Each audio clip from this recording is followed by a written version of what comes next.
Davide aveva l'arpa, l'adorazione, la cetra per adorare. Lui ha detto: chiamate qualcuno che possa suonare qualcosa per me. Quando Davide arrivava, carissimi, lui iniziava a suonare e quel spirito si allontanava di Saul, perché non è la spada di Saul che caccia via lo spirito maligno nella nostra vita, no, è l'adorazione.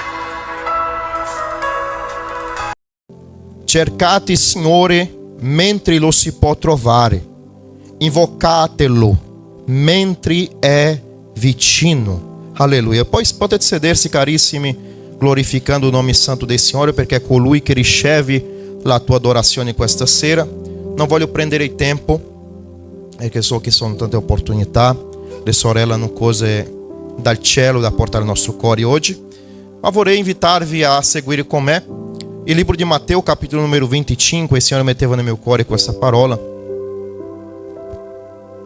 Matteo, capitolo numero 25, leggeremo dal versetto 3. Matteo 25, versetto 3, dirà così la parola del Signore: le stolte nel prendere le loro lampade non avevano preso con sé dell'olio, mentre le avvedute insieme con le loro lampade avevano preso dell'olio nei vasi. Siccome lo sposo tardava, tutte divennero assonnate e si addormentarono. Verso mezzanotte si levò un grido: ecco, arriva lo sposo, uscite all'incontro. Allora tutte le vergini si svegliarono e prepararono le loro lampade, e le stolte dissero alle avvedute: dateci del vostro olio, perché le nostre lampade si spengono. Ma le avvedute risposero: no, perché non basterebbe per noi e per voi. Andate piuttosto dai venditori e compratevene. Ma mentre quelli andavano a comprarne, arrivò lo sposo, e quelli che erano pronti entrarono con lui nella sala della nozze, e la porta fu chiusa. Più tardi vennero anche le altre vergini dicendo: Signore, Signore, aprici. Ma egli rispose: io vi dico in verità, non vi conosco. Alleluia.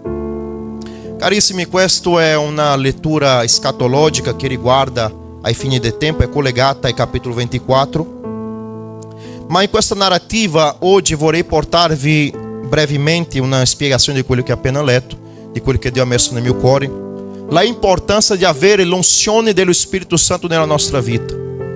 Troviamo qui davanti 5 donne avvedute, donne sagge, e 5 donne che erano le stolte, ossia quelle che erano scollegate di quello che era la importanza di aspettare in attesa dello sposo, ma non soltanto aspettare, avere la unzione del Signore sulla loro vita. L'olio sempre rappresenterà la unzione dello Spirito Santo. La importanza che noi troviamo qui, perché sono tutte loro insieme. Ma però arriva una stanchezza tra di loro. Arriva anche una stanchezza tra di loro, e questo non è sbagliato essere stanco, perché possiamo stancarsi di lottare, combattere per un figlio che è ribelle, 10 anni lottando per un figlio, 15 anni lottando per un figlio. Magari il matrimonio non va come noi desideriamo e stiamo lottando e siamo stanchi di lottare. Vogliamo anche mollare. E tante volte noi ci troviamo in questa situazione. Però lo sbagliato è non avere l'unzione dello Spirito Santo sulla nostra vita. Lo sbagliato è non essere pronto per il momento che il Signore arriverà, perché mentre noi ci stanchiamo possiamo anche addormentarci. Non è sbagliato essere stanco, il sbagliato è non avere l'olio sulla tua vita, non avere l'unzione dello Spirito Santo su di te. Queste donne stolte, loro si trovavano senza l'unzione, e questo succede in mezzo a noi tante volte. Noi abbiamo l'unzione mentre siamo qui nella congregazione, lodiamo il Signore mentre siamo qui nella chiesa, noi adoriamo il Signore mentre siamo qui radunati. Ma tante volte, sai cosa succede nella nostra vita? Noi arriviamo a casa, l'olio dell'unzione non è sulla nostra vita. Noi arriviamo al nostro lavoro, l'olio dell'unzione non è sulla nostra vita. La nostra vita di preghiera si riassume soltanto dentro della chiesa. E questa cosa il Signore non desidera per noi. Soltanto fare apparire qualcosa che è bello all'esteriore, e all'interno manca l'unzione, manca la presenza dello Spirito Santo. Perché tante volte noi vogliamo dimostrare che abbiamo la spiritualità nel parlare, nel comunicare, ma manca qualcosa dentro di noi. Allora la domanda dello Spirito Santo questa sera per noi, per le donne, per la nostra vita è: tu hai l'unzione dello Spirito Santo dovunque tu vai? Tu sei pronto per ascoltare il grido che dici arriva lo sposo? Perché lo sposo arriverà. Però succede qualcosa nella lettura che abbiamo fatto. Cosa succede, pastore? Succede che le loro vergini, quelle che erano stolte, sono andate a prendere l'olio, sono andate a comprare dell'olio. E tante volte andiamo così noi a cercare l'unzione da qualsiasi altra parte, mentre noi possiamo trovare nella presenza e nel piede di Gesù. Però qualcuno grida arriva lo sposo. E questo grido, carissimi fratelli, tutti gli anni della Chiesa è stato sempre detto come qualcosa che ci fa spaventare. Arriva lo sposo, dovete preparare, stare pronto. E abbiamo la paura, arriva Gesù, arriva Gesù. No, questo grido deve essere un grido di gioia.